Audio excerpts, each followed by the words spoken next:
Connecting communities, learning for life. A true Zambian girl story. Cecilys fun.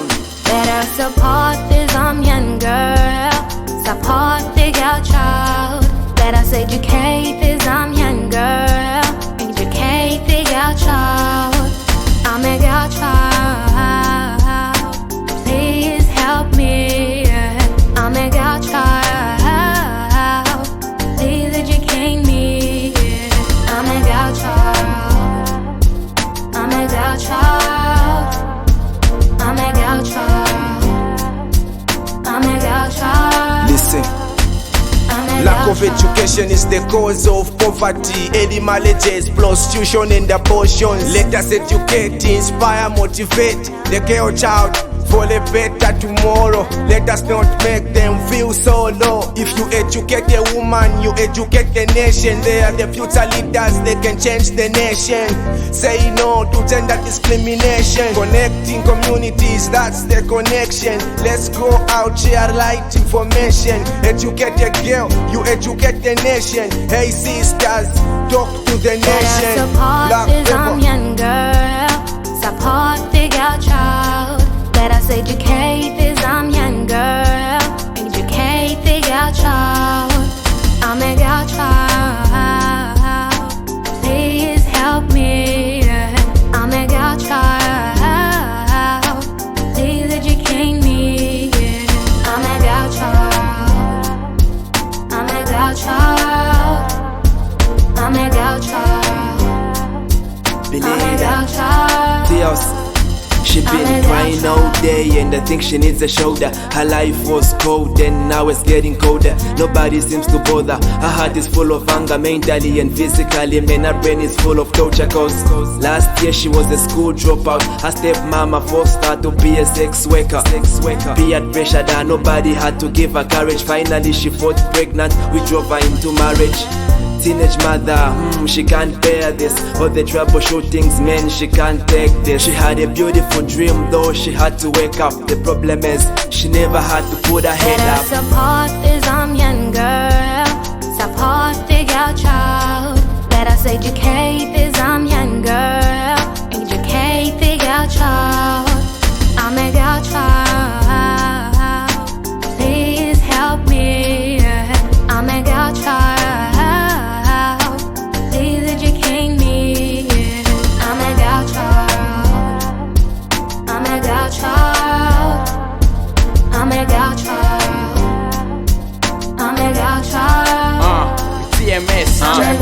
The story of her life, man, is complicated. That's the reason she cries when she thinks about it. I try to tell her, girl, please, you can turn the pages. But she looked at me when she told me that she got defiled when she was 5. By a stupid old man who was 45. Memories but her past still want her thoughts. So she cries all the time for her human rights. She's just a child, she got defiled. Her life is kinda hard, every day she's feeling sad. Let us help her in any way we can. Cause living all alone, she can't stand the pain. Support the Zambian girl, support the girl child. Let us educate the Zambian girl, educate the girl child. I'm a girl child, please help me. I'm a girl child.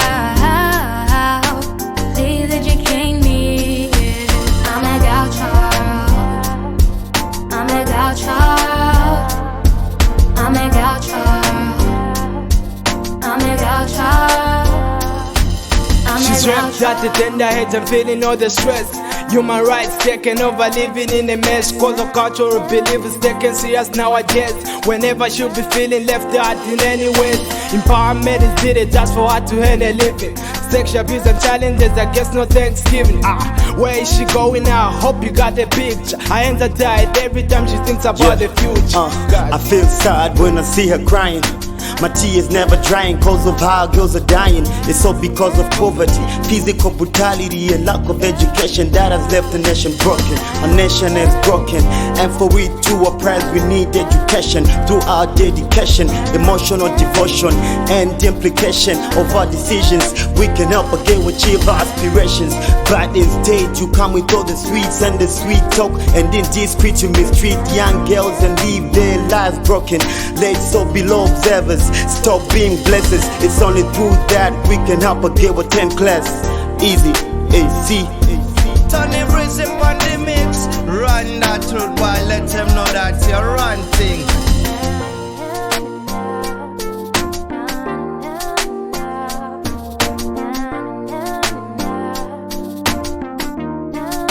Cecilys Fund.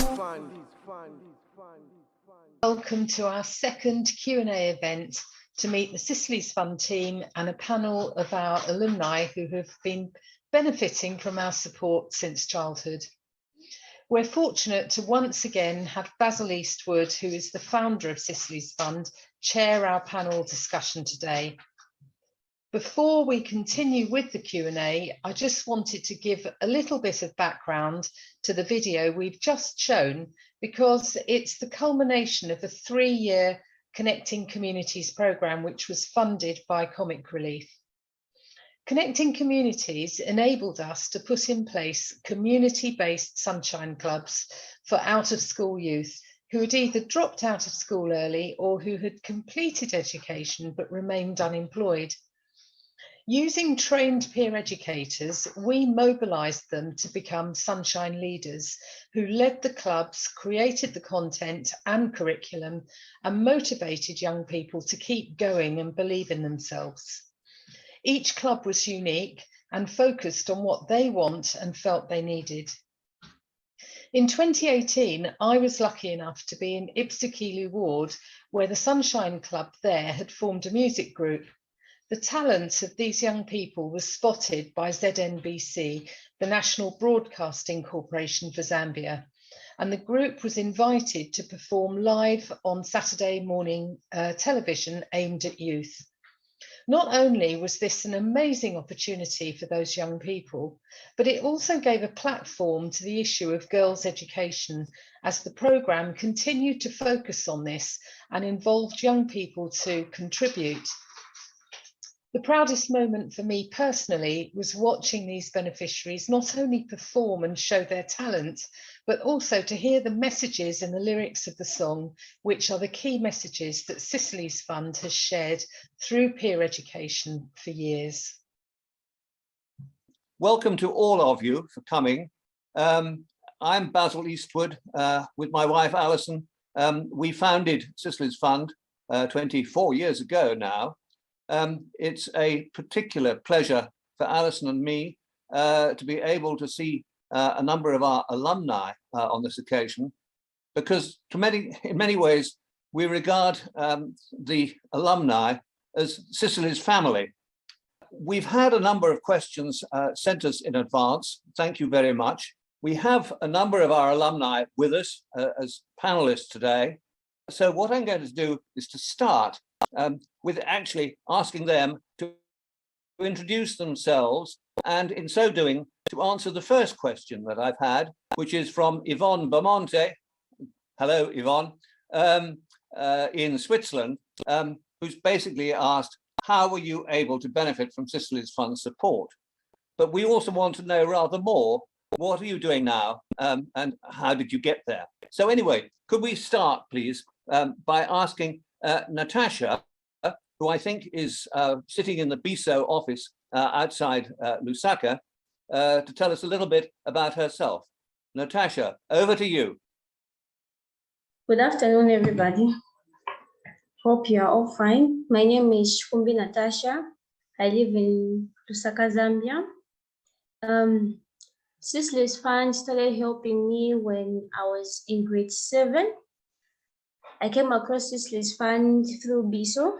When I passed my grade 7 exams and I was about to go to grade 8, my dad had just passed away and my mom didn't have money to pay for my school fees. Cecilys Fund paid for my from my school fees until my grade 12. I wrote my grade 12 last year, and now I'm waiting to go to university. or college.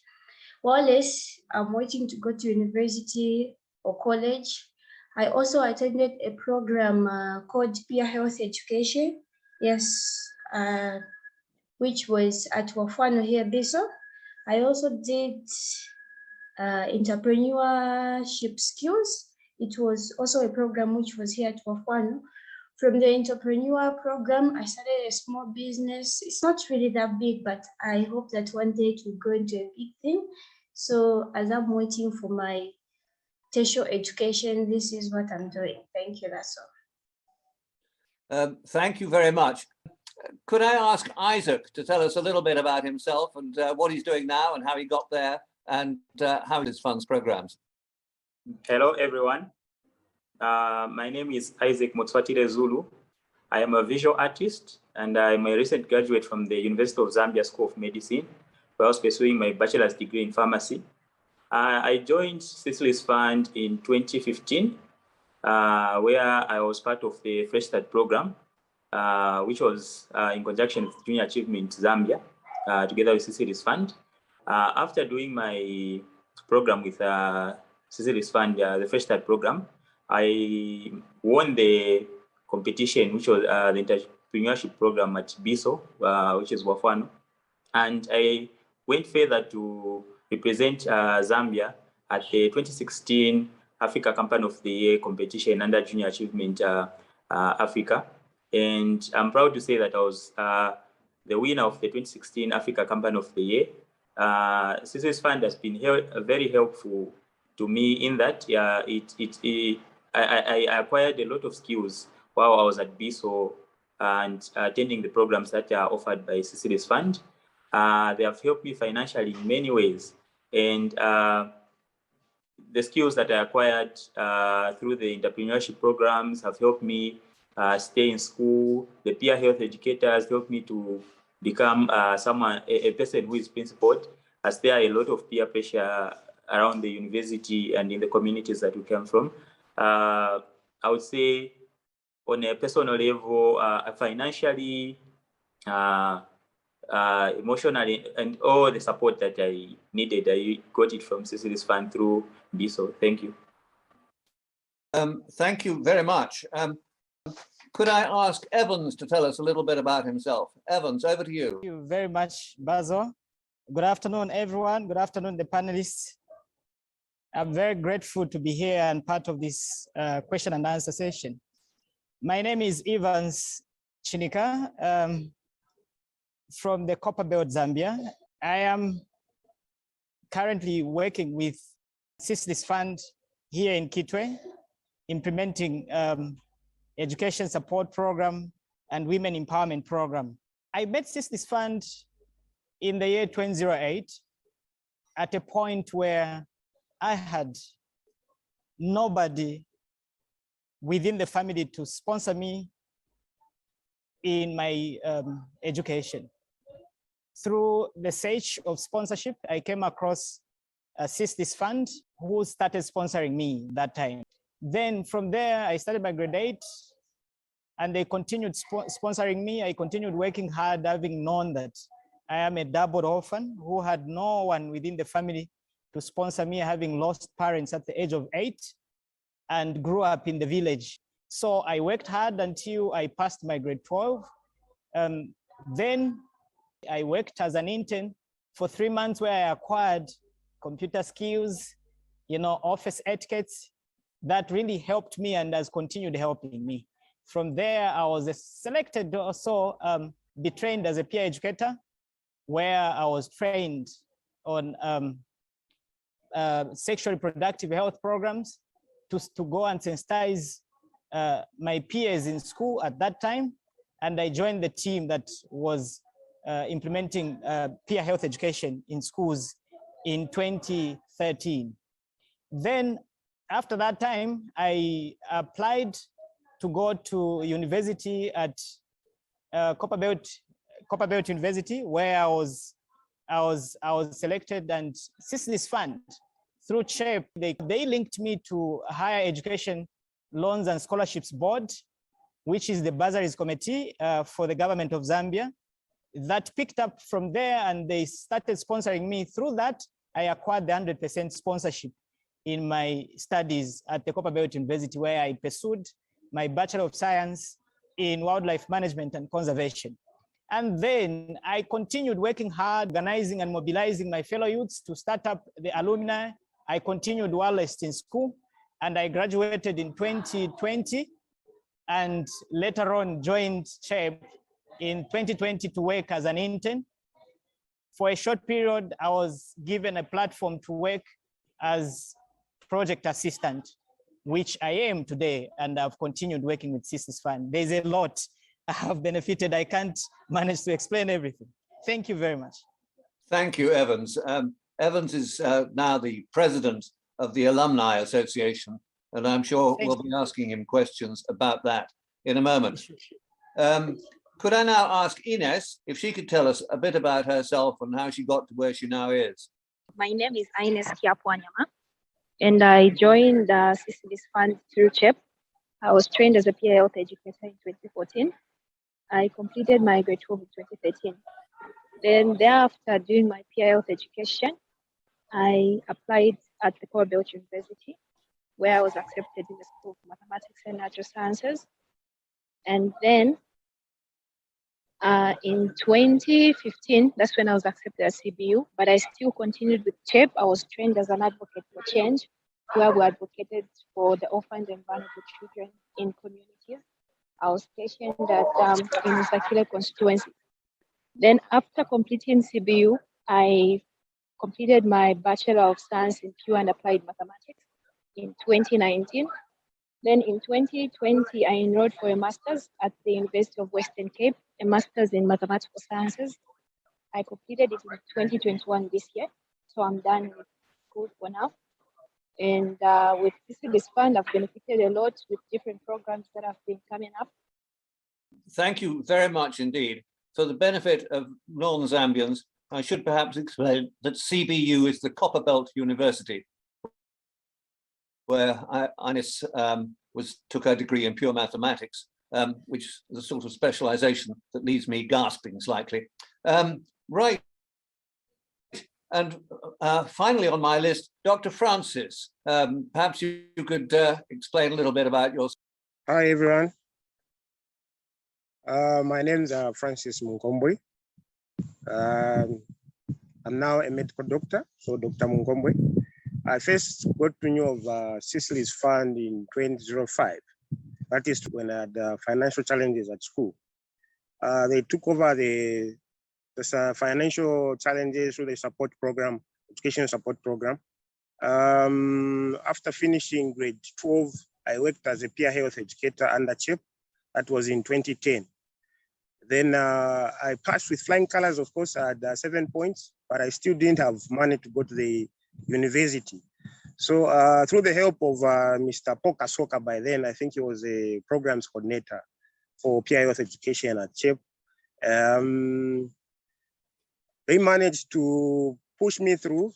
Cecilys Fund continued supporting me even at the University of Zambia, where I went to school in the School of Natural Sciences. From there, I get quoted in the School of Medicine. I first got my degree, I think it around 2013, 2014, a bachelor's degree in human biology. After that, I got my bachelor's degree in medicine and surgery. Currently, I'm working as a junior resident medical doctor in Muchinga province at Cecily General Hospital. I'm also heading a nursing school as a head of department. Right now, where I am, it's a construction site for a newly built incoming nursing school. So yeah, what I can say is Cecilys Fund has been of help to, the support program has been help to many youths. Personally, I can say had it not been for the support program, I wouldn't been a medical doctor and I wouldn't be where I'm seated right now. Thank you. Thank you very much indeed. That is the story which we're hearing from all these admirable people. Let's carry on with some of the questions. I'd like to start, if I may, with a great big question which I've had from Judy Moody Stewart. Please, can you give us an update on the alumni of Cecilys Fund? How much are they supporting the young ones growing up and hoping to make their way in the world? And what are some of the earliest aged orphans educated with support from Cecilys Fund doing now? Well, to some extent, we've met some of the earliest orphans already in this talk, but I suggest that I'm going to pose this question to Evans to begin with, but others may be able to help. Firstly, Evans, how many alumni are actually members of your association, and how many are you actually in touch with, and how are you in touch with them? Thank you for that wonderful question. Briefly, I would say currently we have a general membership of about 1,000 plus. That includes the Lusaka, which is a BISO alumni, as well as the Kitwe alumni. From these, we have been able to get in touch with them via programs that we have as CHEP and BISO. Usually before they complete school, while they're in school, we continue getting in touch with the students, as it has been, telling them about the alumni. We chat with them, sending messages when they're having meetings, and then telling them about the alumni, and then we later add them to the WhatsApp groups. The alumni, they are able to post things on their pages, like notices to say we do have the group that was sponsored by the Cecilys Fund. If you are one of them, get in touch with us. And also with the help of Cecilys Fund, some of them, they get in touch with this Cecilys Fund and they are connected to us, and we keep chatting with them. Through that, we have various alumni that have studied different programs, professions. So we continue helping the younger ones by encouraging them to work hard in school, to focus in their education, rather than focusing on their problems and their challenges. We share our stories with them, and to help them know that indeed, despite the challenges that you're having, I could make it if these people that may have passed through the same challenges that I'm passing through, they managed, I can also manage. Those are some of the programs that we do have with the children. And despite the challenge we've had recently of COVID-19, it's been so hard for us to continue having meetings as it used to be a long time ago, where we could call everyone to come and have meetings with us. But unfortunately, because of COVID, usually our meetings are remotely on WhatsApp. Maybe I can also highlight, among these, we have about 52% who are unemployed. That includes the trained ones and are waiting employment, and those that are not trained in tertiary education, but completed school. Yeah, we do have 10% of the alumni who are in formal employment, and 25% who are in informal employment, and 13% are still in colleges. Thank you very much indeed. You've answered an awful lot of questions there. I wondered if any of the other panelists would like to come in and say something about the way in which the alumni can reach out and help the next generation of young children who are in difficulties continuing their education. I think I can contribute something. Because of the COVID-19, like Mr. Evans highlighted earlier, we've had a bit of challenges in how we communicate with the alumni, especially here in Lusaka at BISO. But we've utilized the social media platforms which are available. Like WhatsApp has been very helpful here, because through WhatsApp, we've had a lot of opportunities for the alumni that other senior alumni find out there, say job opportunities, school scholarship opportunities, and other opportunities. Through WhatsApp, we're able to communicate to the alumni at large on those opportunities are available. But we do have had some time we've met with the alumni, where we provide mentorship programs, where senior alumni or those who are in tertiary education, the people who are working, they have come through to mentor some of the alumni who are still in school, and some who are completed their senior secondary education but are looking for career opportunities that they want to venture in, and other job opportunities if at all they have got the qualifications. Yeah, thank you. Thank you very much indeed. I'm going to turn now to another question that we've had from Terry Cudbird, but asking basically what has been lost to Cecilys Fund and young people we support in Zambia through the cuts to the UK aid budget. Above all, we've lost a program that we were about to start, supporting particularly girls' education. So rather than answer Terry's question for all of you, I'd like to ask Natasha and then Ines to tell us a little bit from their point of view about the importance of educating the girl child, and how can we influence more girls to go to school and stay at school. Let's, Natasha, could you try and answer that one first? Thank you for the question. I think the importance of educating a girl child, firstly, I would say when a girl child is educated, they'll make right decision in their lives. Also, when a girl child is educated, they won't engage themselves in bad things such as prostitution, theft.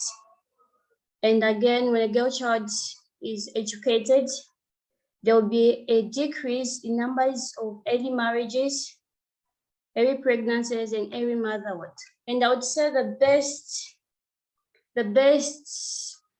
best thing that they can do to influence us girl child to go to school is if we're given equal opportunities, that would really motivate us to go to school. We know that if I go to school and pass, have good result, another boy has good result, they won't judge me because of our beliefs, our tradition that boys are mightier than girls.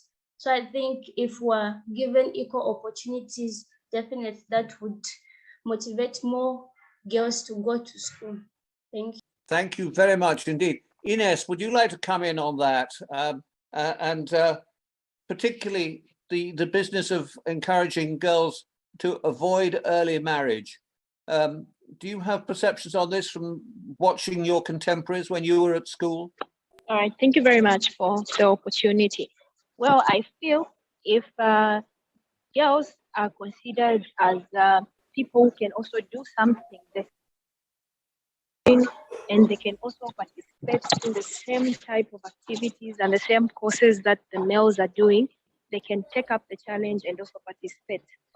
And I would also, like I said last time, just to say maybe if girls are given platforms where they can express themselves and they have less competition, where it is just a girls program and they're competing with their fellow girls, so that they can be able to see for themselves that they can achieve certain things, it can encourage them to stay in school, because usually girls usually don't just participate in school or want to drop out from school because they are competing usually maybe with guys that they feel, it's only a guy who can do that. So I would encourage maybe the government comes in, creates both girls' schools, and to also give platforms for girl child so that they can participate and be awarded of some kind to give them that motivation to stay in school. Thank you very much, Ines. I'd like to point on another question that we've had come in from two people actually, about the current situation of AIDS and COVID in Zambia. And are we able, through our peer health educators and others, to encourage the take-up of vaccines for COVID? Dr. France, would you like to come and tell us what... The misconception, or rather the fear, which is coupled with a less attendance of people getting vaccines, is coupled with the side effects.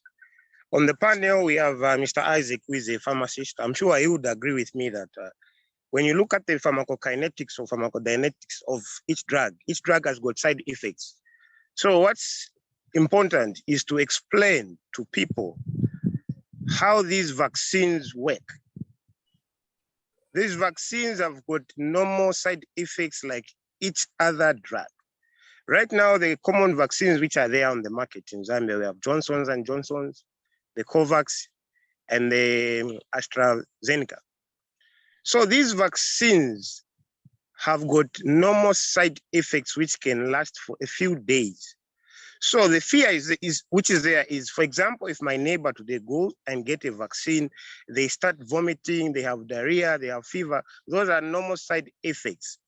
So the less attendance in attending these vaccines currently in Zambia is coupled with a misconception or misinformation, which is coming from these side effects. Otherwise, there is need to do more of dissemination of correct information to the public, maybe through TV and radio, specifically maybe in local languages to explain, because the benefits of getting these vaccines outweighs the side effects. Thank you very much. Could you tell us a little bit about the extent to which AIDS is still a problem in Zambia? Right now, AIDS, I think it's been tackled. It's not as bad as it was maybe if we look 10 years ago. I think much work has been done on the information how to prevent it. People have got access to ARVs in local facilities, for example, hospitals in rural areas and all that. I think for AIDS is not as bad as it was if you look maybe 5 or 10 years ago. I think the main thing right now is COVID. If you compare the way COVID is, as in people having information, correct information about the two different pandemics, I think COVID, people don't have correct information. But as for AIDS, I think people know how it's transmitted, how you prevent it, they have information. Thank you very much indeed. This is a question which I would like to put to all our panelists, or any of them who feel able to comment. What, in your view, have been the most successful interventions that we've made at Cecilys Fund, apart from school fees? I mean, school fees has been the basic, enabling children to go to school. But we've also had the aims to enable children to succeed at school, to prepare them for life after school, and to increase community understanding and support for children's education. Have we succeeded in any of those? What have been the things that we have done or are doing which are most useful in your view? Who would like to start on that? I think the most important intervention that Cecilys Fund has put in place, apart from just supporting the alumni to in their education through paying school fees, I think one of the most important, speaking from my personal point of view and my personal experience, I think the implementation of the entrepreneurship programs has really been helpful. So personally, I think the skills that I acquired really could have helped me even if I didn't go to school, because the business that I've started and I'm running currently through the skills that I acquired from the Fresh Start program have really helped me a lot. I've been able to help myself pay some additional fees at school.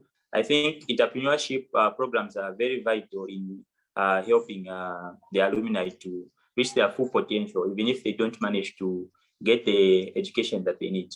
Thank you very much, Isaac. I think that answers quite well on the question of preparing children for life after school. Entrepreneurship clearly is extremely useful in your view. Could I ask concentrate another aspect of this, which is community support for children's education? We have two ways in which we can do that. One is to sort of what you might call change the general level of understanding about the importance of education. And the other is encouraging the community and helping the community to support children financially. We do actually have a program called the GROW program with small savings and loans clubs amongst the caregivers for children we're supporting, based around the schools? Yes, I can say something on that one. One of the most important intervention that Cecilys Fund is doing together with partners, CHEP, BISO, and other organizations is that we have now taken a step forward to also empower the parents in entrepreneurship, which we are calling GROW or social businesses.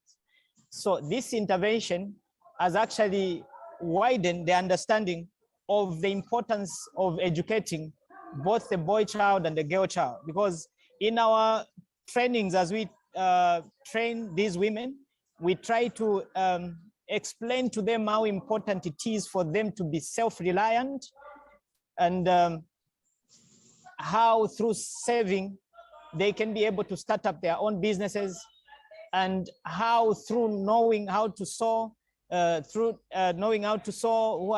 these parents and are able to make reusable sanitary towels. We are able to disseminate information about the importance of menstrual hygiene management, which has been a challenge in these communities because most parents are unable to afford the disposable sanitary towels. So through that intervention, we are able to educate them, and they are able to disseminate information to communities, because when we train, for example, we train 60 or 100, the 100 will be able to disseminate information to over 1,000 people. And that is actually helping a lot, and they are helping their children to actually have access to that information.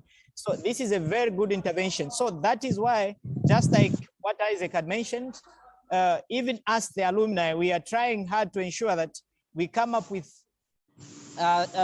initiatives in which we are able to be a sustained association, where we are now looking forward to starting up entrepreneurship programs. Like, for example, we recently was applying for a space or a land where we could establish a small car wash as a fundraising intervention, which would actually help us come up with initiatives to empower our alumni. Because if you look at the alumni, we have a cluster of approximately 80% who may not have managed to go to college. So these may have been intelligent but have failed to go to university, because there are also limitations. Universities are only getting 6 points, and 7 and 8 who they are giving 100% scholarships. So now for these who may have had 12, 13 points, we need to also empower them in some way. So through those interventions, we are hoping that in future would be an association that will be able to sustain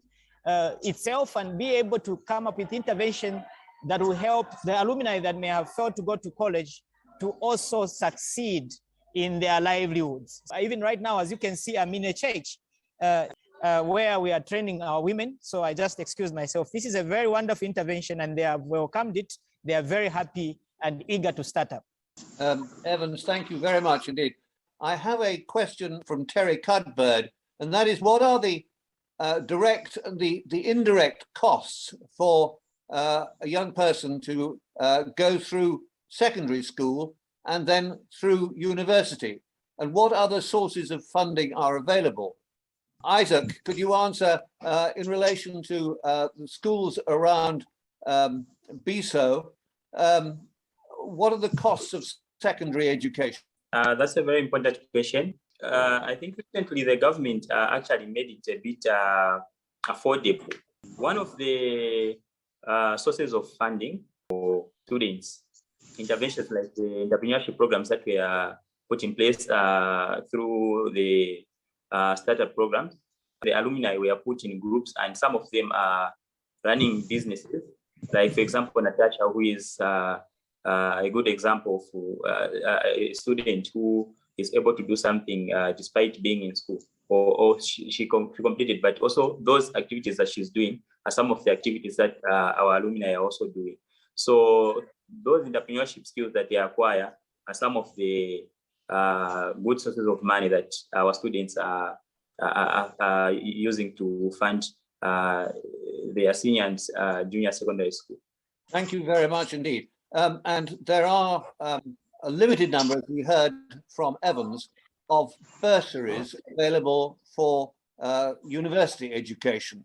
And one of the ways in which we've been able to help some of those of our panel today is that through CHEP or BISO, we've been able to help the students get access to these bursaries.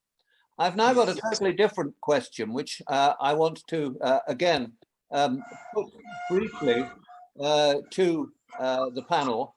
To facilitate career pathways for Cecilys Fund alumni, are there plans in place or ways to collaborate with Zambian-based companies and NGOs or other public agencies to provide internships? This is from Kira Destiny Prince. As the Alumni Association, both from BISO and CHEP Kitwe, what we've been doing is that, of course, we may not have specific companies that we've linked ourselves to that are able to provide constant internships for our alumni. As CHEP and BISO, we have been recommending the children that have passed through the hands of Cecilys Fund to as they go to college, and there has been massive response. It's just that nowadays they have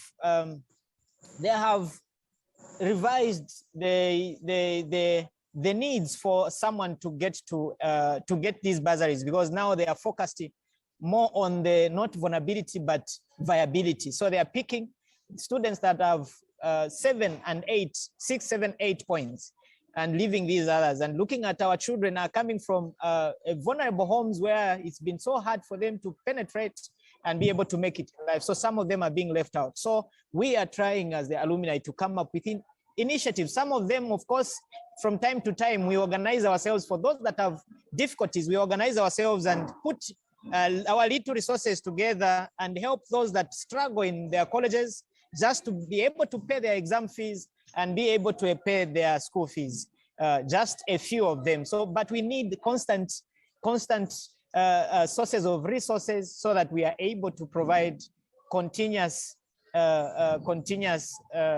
support for these children through entrepreneurship skills and other programs. Thank you, Basil. Well, I think we've got to draw this to a conclusion. So I would like to say two things. Firstly, the alumni that you've met today have, I think, all been peer health educators.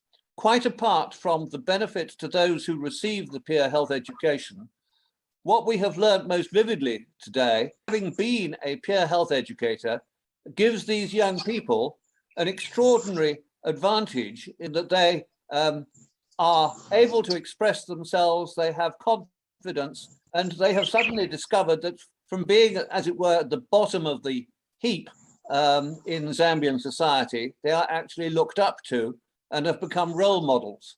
And that has given them a tremendous asset as they go on through life. So thank you very much to all of them for being our panelists today.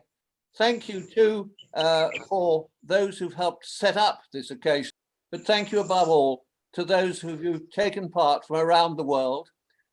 We've had people from the States, we've had people from Switzerland, and we've had people from all over the UK. So thank you very much indeed. It's been a fascinating morning. It's been a very interesting occasion, and I think we'll probably want to repeat it. Thank you, everybody, and goodbye.